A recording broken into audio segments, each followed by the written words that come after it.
안녕하십니까 여러분. 부동산 투자자를 위한 방송 부처TV에 붙다가 다시 돌아왔습니다.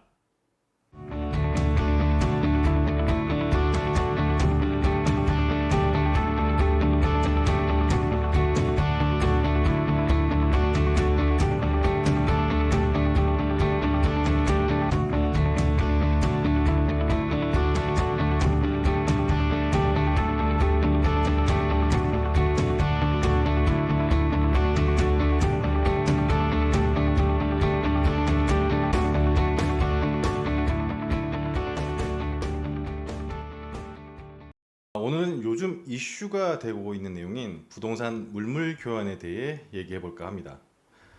금일까지도 부동산 중 특히 주택에 대한 각종 규제가 지속되고 주택과 관련된 대출까지 규제와 금리 인상이 지속되면서 빚어진 특이한 현상이 몇 가지가 있습니다.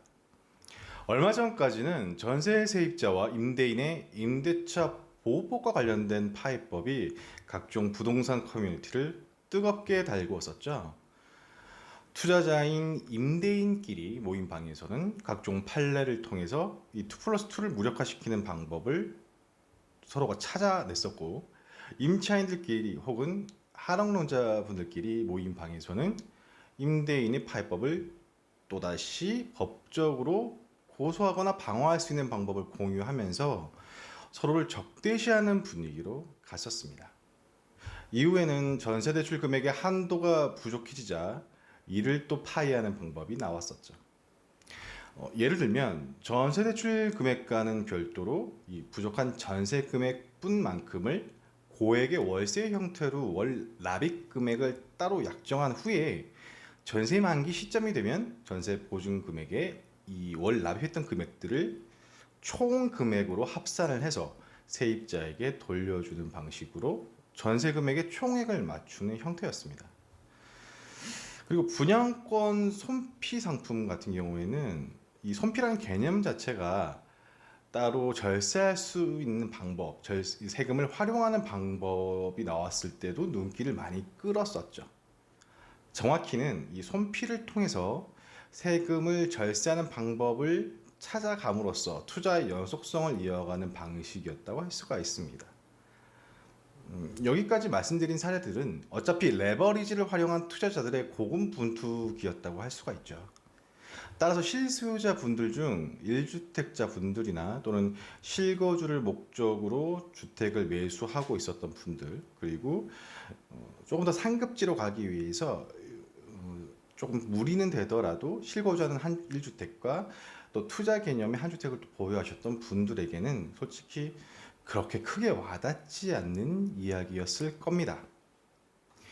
그런데 현재 1주택자 분들의 상급지 갈아타기를 목적으로 한 이 부동산 거래에서도 이젠 특이한 거래 현상이 발생하고 있죠. 바로 부동산 물물 교환이라는 형태입니다. 분양권의 손피나 전세의 고액 보증금을 지닌 월세와의 개념보다는 사실 이제 훨씬 오래전부터 있었던 방식이 물물 교환 방식이긴 합니다. 다만 이제 거래 대상이 조금 달랐죠. 예전에 물물 교환 대상은 아무래도 이제 토지나 상가 같은 물건들이었습니다. 아무래도 황금성이 떨어지고 그리고 소유 중일 때 리스크가 이제 지속적으로 크게 발생하는 것들이 이제 상업용 부동산이다 보니까 이 부동산 물건들을 빠르게 처분을 하기 위한 목적으로 이런 형태의 거래가 왕왕 나타났었죠. 그랬던 것이 2000년대 초반 국평보다 큰 대형 평수의 주택에 대해서 이 세금이 중과되기 시작하면서 대형 주택의 거래 절벽이 발생하고 있었던 시기에 이 물물 교환이 금액대가 비슷한 대형 평수와 그리고 국평급의 아파트 간의 교환이 발생하기도 했었습니다. 하지만 이것도 잠시간의 흐름이었고요.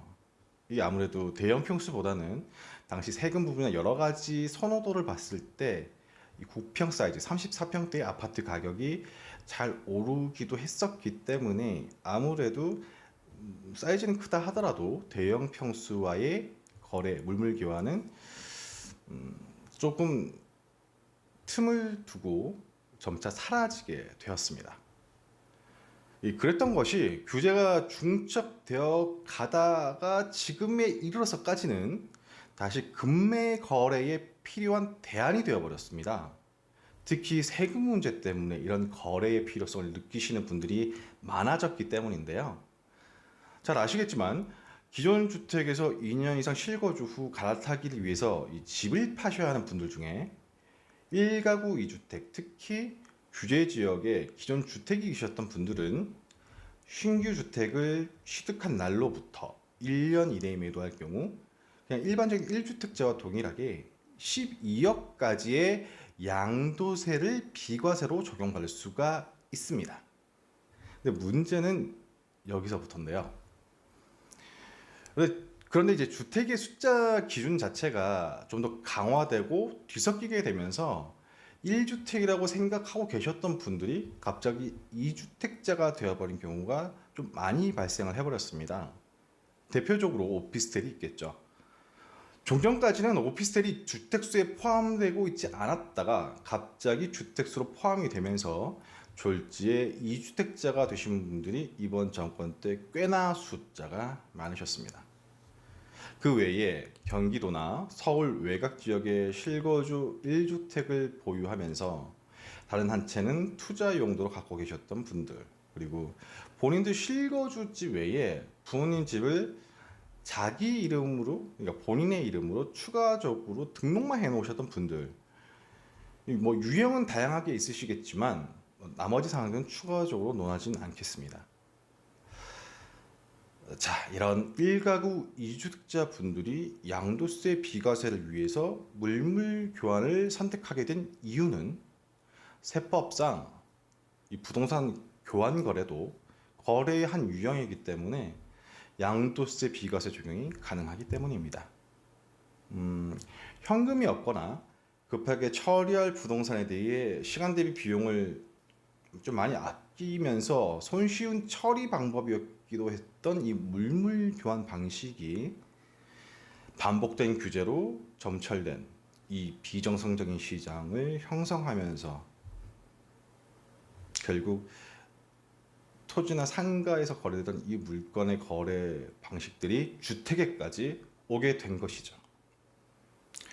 하지만 이 물물 교환이라는 이 방식은 기본적으로 인간의 본성, 법적 보호 이 두 가지 측면에서는 굉장히 불안한 요소를 가지고 있습니다. 물물 교환은 거래 당사자 간의 이해관계가 완전히 일치해야 문제없이 진행이 됩니다. 어떤 물건이건 간에 내 것이 다른 사람 것보다 좋아 보이는 심리는 대부분의 사람들이 갖고 있기 때문에 문제가 발생하기 시작을 합니다. 그리고 가격이 똑같지 않더라도 상승 움직임과 그 폭이 모두 비슷하게 진행이 되어줘야 거래가 완료될 때까지의 거래가 깨지거나 혹은 비과세 시점까지 빠르게 처리할 수 있는 그 기간 안에 처리될 그 시간적인 공백도 메워질 수 있는 그 부담감, 이 부담감에서 떨쳐낼 수가 있는데, 그러나 지금의 부동산 시장은 사이클이라는 게 따로 없을 정도로 동해 번쩍 서해 번쩍 하는 방식의 움직임을 보이고 있습니다. 이럴 경우 거래하기 전까지 한쪽의 가격이 급등하는 조짐이 있거나 갑자기 호재가 발표되는 식의 변동사항이 발생하게 되면 아까 말씀드렸던 대로 거래가 깨지는 경우가 발생을 하게 됩니다. 그리고 또 하나, 교환 거래를 제대로 안전하게 할 수 있는 전문 업체가 그렇게 많지 않다는 점입니다.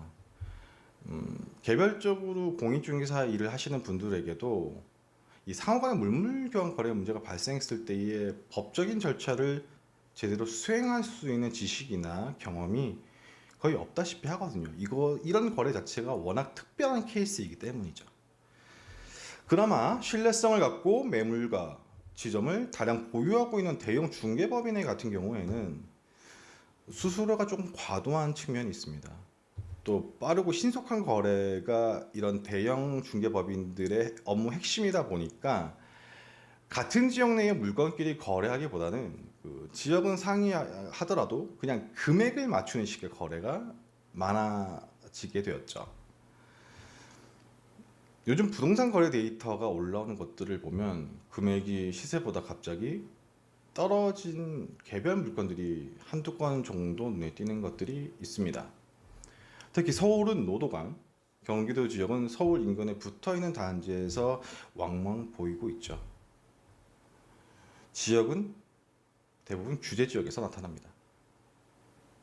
그리고 또 하나 보이는 것이 직거래라고 표기되는 것들이죠. 소위 친정부 성향의 전문가 분들과 한국은행, 국토부 등에서 이제 부동산이 안정권에 왔다고 반복해서 말을 합니다. 그리고 하락을 외치는 분들과 언론사에서도 하락에 대한 얘기를 반복해서 하고 있죠. 바로 이런 거래들을 보고 하락이라고 말을 하고 있습니다. 그런데 2020년, 2021년에도 하락이라고 끊임없이 이야기가 나왔었습니다. 미국의 금리 문제, 테이퍼링, 지금의 전쟁, 물가 상승, 이런 것들을 이유로 들먹이면서요. 앞서 말씀드렸던 교환거래는 매우 위험한 거래 방식입니다. 전문가의 도움 없이는 법적 문제의 리스크가 너무나 큰 거죠. 그래서 세무사, 변호사, 감정평가사 같은 전문가들과 함께 진행하는 것이 물물교환 방식의 옳은 방법입니다. 그럼에도 개인이 이렇게까지 위험한 거래를 하는 것은 투자자 외에 주택을 갖고 있는 모든 사람들을 현재 규제들이 얼마나 옥죄고 있는 것인지, 그리고 이 규제들은 얼마나 무효한 것이며 현실과의 괴리가 얼마나 크게 나타나고 있는지를 보여주는 하나의 증명입니다. 그리고 이 현실과 규제의 괴리는 이로 인해 피해를 입는 것이 바로 이렇게라도 갈아타기를 하겠다라고 애쓰고 있는 실수요자 분들에게 훨씬 더 크게 적용되고 있다는 걸 다시 증명하는 셈입니다. 규제의 풍선 효과가 얼마나 많은 부작용을 낳았는지는 우리는 지금까지 시장에서 여러 번 목격을 하였습니다. 2020년에 하락을 외치던 분들과 2021년에 하락을 외치던 분들이 2022년에도 틀린 외침을 하고 있다는 것은 경제와 자산, 그리고 인간의 욕망을 규제로 묶을 수 있다고 믿고 있는 그 어리석음, 그 자체에 하락을 외치는 분들이 틀렸다는 증명이 들어 있습니다.